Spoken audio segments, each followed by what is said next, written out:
शं वरुणः शन्नो भवत्वर्यमा शन्न इन्द्रो बृहस्पतिः शन्नो विष्णुरुक्रमः ॐ शान्ति शान्ति शान्तिः।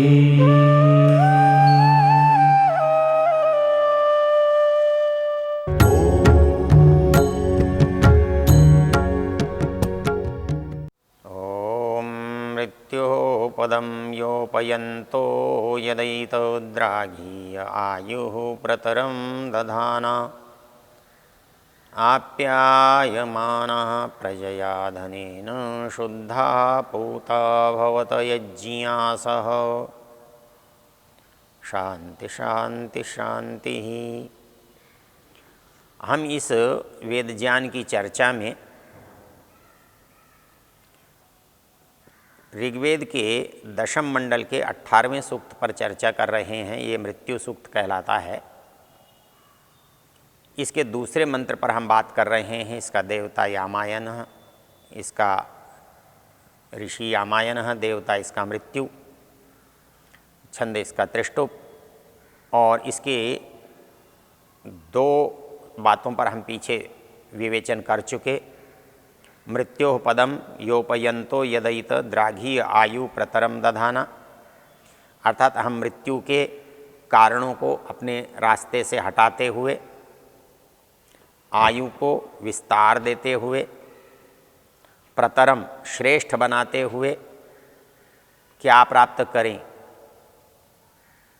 वो कहता है प्रजया धनेन, संतति से और साधनों से। वो कैसे होगा, उसका एक शब्द में उपाय है शुद्धा पूता भवत। तुम यदि मन वचन कर्म शरीर से पवित्र बनोगे, शुद्ध बनोगे, तो तुमको ये सब प्राप्त होना कठिन नहीं है। तुम स्वयं अच्छे बनोगे तो दूसरों को अच्छा बना सकोगे। दो बातें यहाँ कही हैं, शुद्धा पूता भवत। वो कहता है तुम बनो, तुम हो। ये सब होने के लिए, अच्छा बनने के लिए तुमको होना पड़ेगा।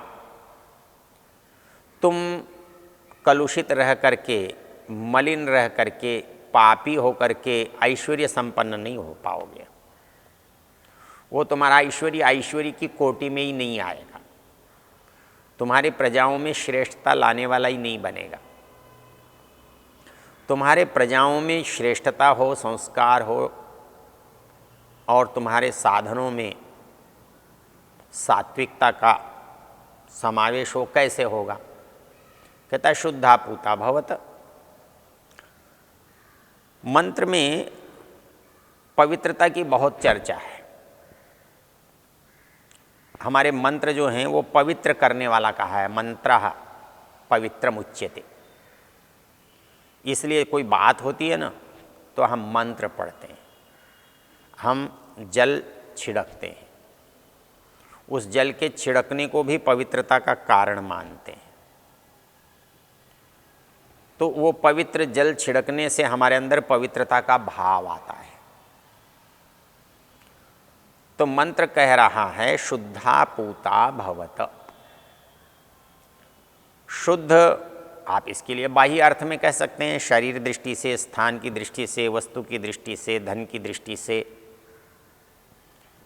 इनके अंदर मलिनता न हो, शुद्धा।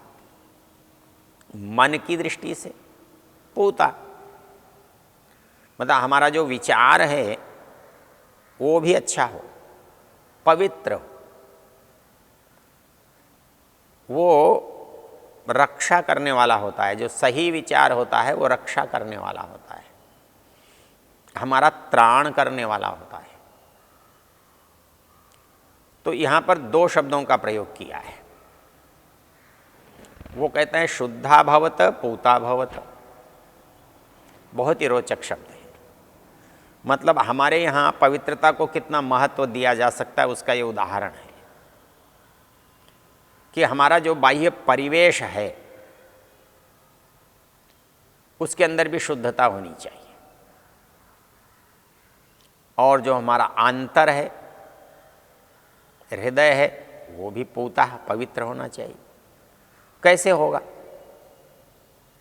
बाहर की चीज़ें तो हो जाएंगी स्नान से, मार्जन से, लेप से, आपने झाड़ू लगाई, साफ कर दिया, धो दिया, पोंछ दिया, झाड़ दिया, इससे तो आप शुद्धि कर लोगे।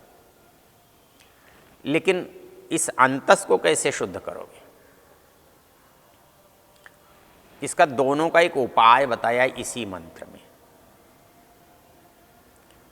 वो मंत्र का उपाय एक शब्द में आ गया है, यज्ञासः। यज्ञासः भवतः, तुम यज्ञ करने वाले बनो। तुम यदि यज्ञ करने वाले बनोगे तो तुम शुद्ध भी हो जाओगे, पवित्र भी हो जाओगे। यज्ञ में एक विशेषता है, वो हमारे अंतस को भी पवित्र करता है और हमारे बाह्य वातावरण को भी पवित्र करता है। जब कोई व्यक्ति यज्ञ करना चाहता है, यज्ञ करने की इच्छा करता है, तो वो सब अपने बाह्य परिवेश को पवित्र करता है, शुद्ध करता है। मार्जन से, लेपन से, प्रक्षालन से वो धो पोंछ झाड़ करके जगह को सुंदर बनाता है, हवन कुंड को सजा के रखता है, सामग्री समिधाओं को व्यवस्थित रूप में लाता है। और उससे जब यज्ञ करता है तो मंत्र पढ़ता है।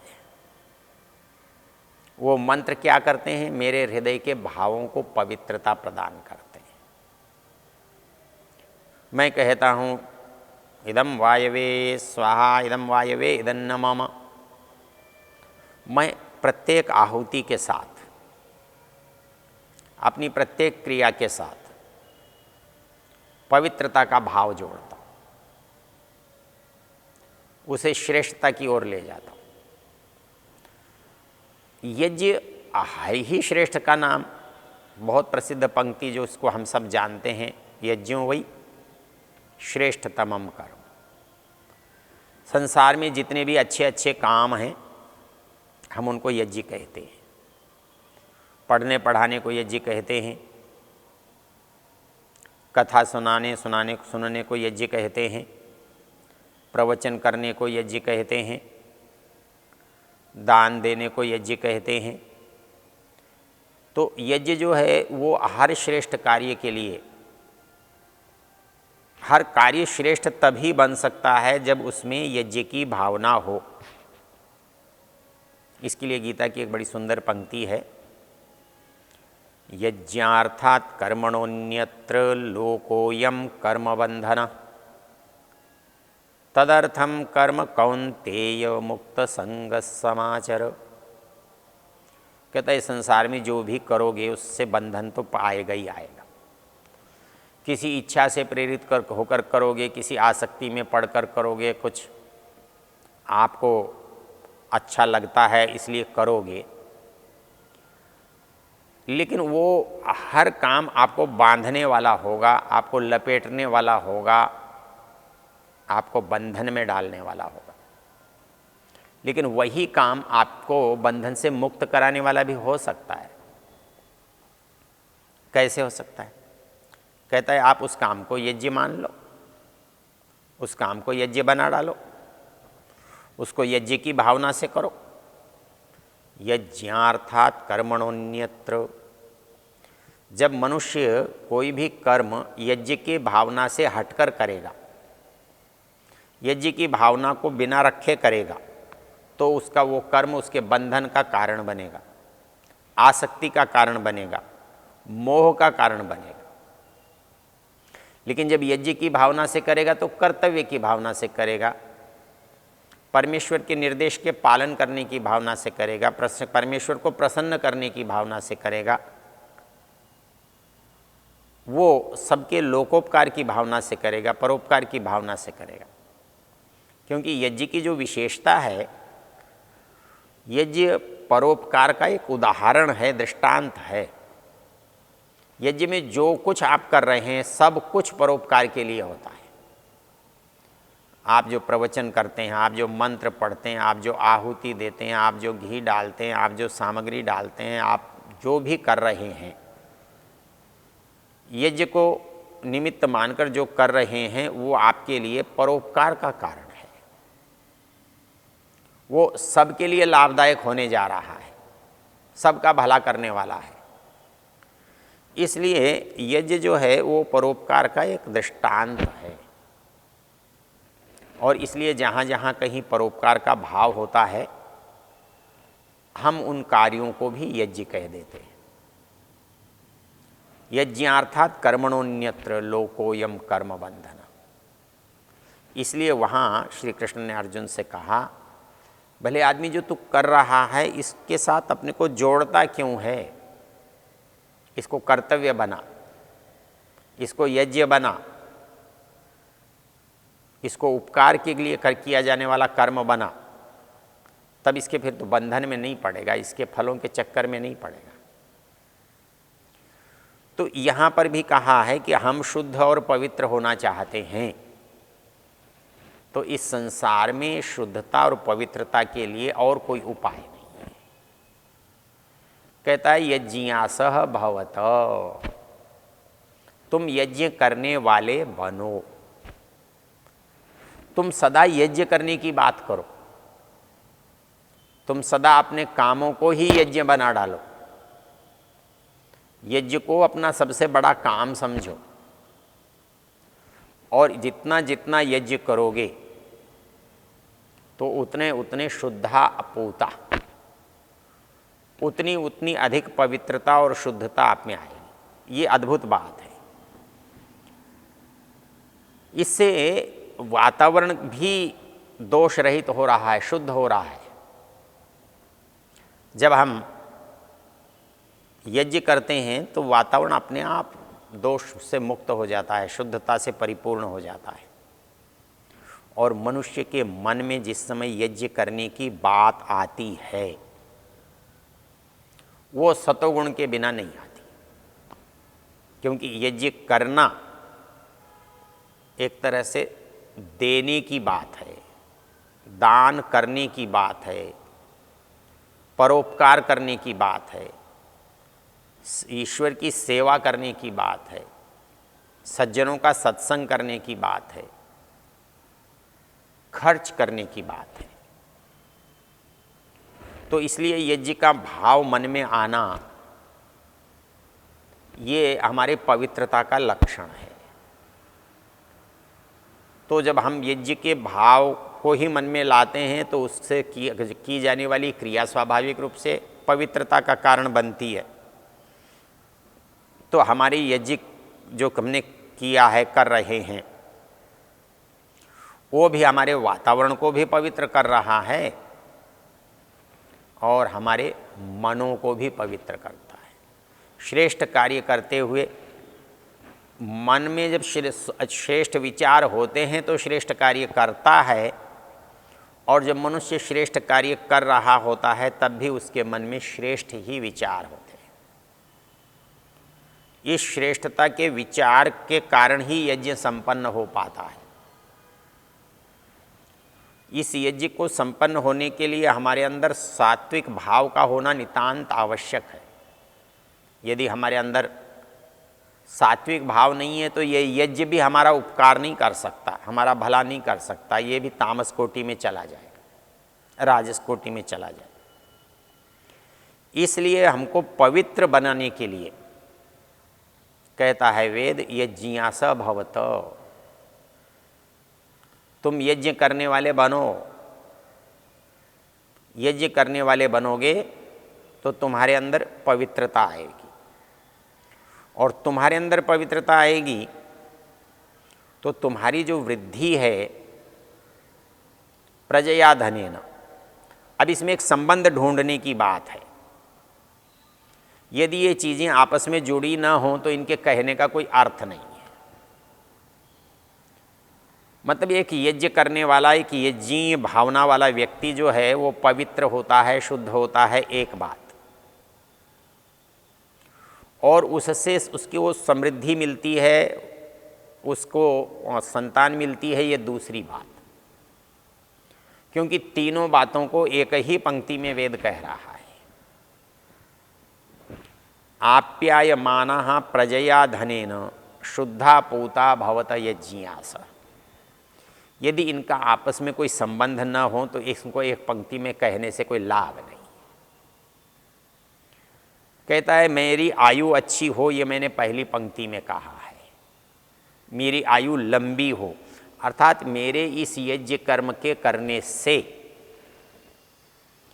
मेरी आयु लंबी भी होगी और मेरी आयु अच्छी भी होगी, आनंद और सुख देने वाली होगी।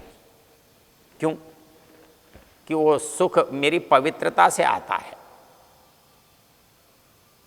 मेरी शुद्धता निर्मलता से आता है, और मेरे पास जो समृद्धि है वो शुद्धता और पवित्रता के साथ प्राप्त होने वाली प्रजया धनेन। इन तीनों चीज़ों को जब हम मिलाकर देखें तो पूरा मंत्र बहुत स्पष्ट होता है कि ये जो दुख है, मृत्यु है, इसको मैं दूर करूं और अपनी आयु को लंबा और सार्थक बनाऊं, तो मुझे दूसरी पंक्ति पर ध्यान देना होगा। उसका आप्यायमाना प्रजया धनेन शुद्धा पूता भवत यज्ञास, ये मूल चीज़ है। इसको क्रम जो देना होगा वो कैसा होगा?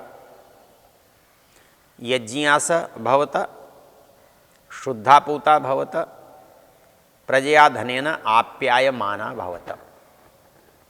अर्थात जब आप यज्ञ करेंगे, आपका जीवन यज्ञमय होगा, तो उस यज्ञ की पवित्रता से, श्रेष्ठता से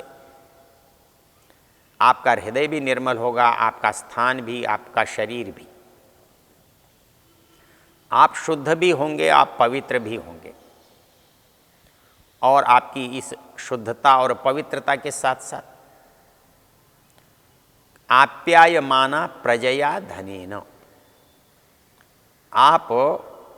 आपका परिवार प्रजाओं से, संतति से, प्राणियों से, चेतन से और धनेन संपत्ति से, साधनों से, उपयोगी वस्तुओं से क्या होगा? आप्यायमान, बढ़ने वाला होगा। तो ये मंत्र बहुत सरल और बड़ा सहज कह रहा है कि यदि मैं अपने जीवन को दीर्घ आयु वाला बनाना चाहता हूँ, यदि मैं अपने जीवन को श्रेष्ठ आयु वाला बनाना चाहता हूँ, अपने जीवन को मैं सफल करना चाहता हूँ, घर में समृद्धि युक्त देखना चाहता हूँ, अपने संतान में सुधार और संस्कार देखना चाहता हूँ, तो मुझे अपने जीवन में यज्ञ को अपनाना पड़ेगा। और जब मैं यज्ञीय हो जाऊँगा, यज्ञासह हो जाऊँगा, तब शुद्ध हो जाऊँगा, पवित्र हो जाऊँगा और प्रजाओं और धन से परिपूर्ण हो जाऊँगा।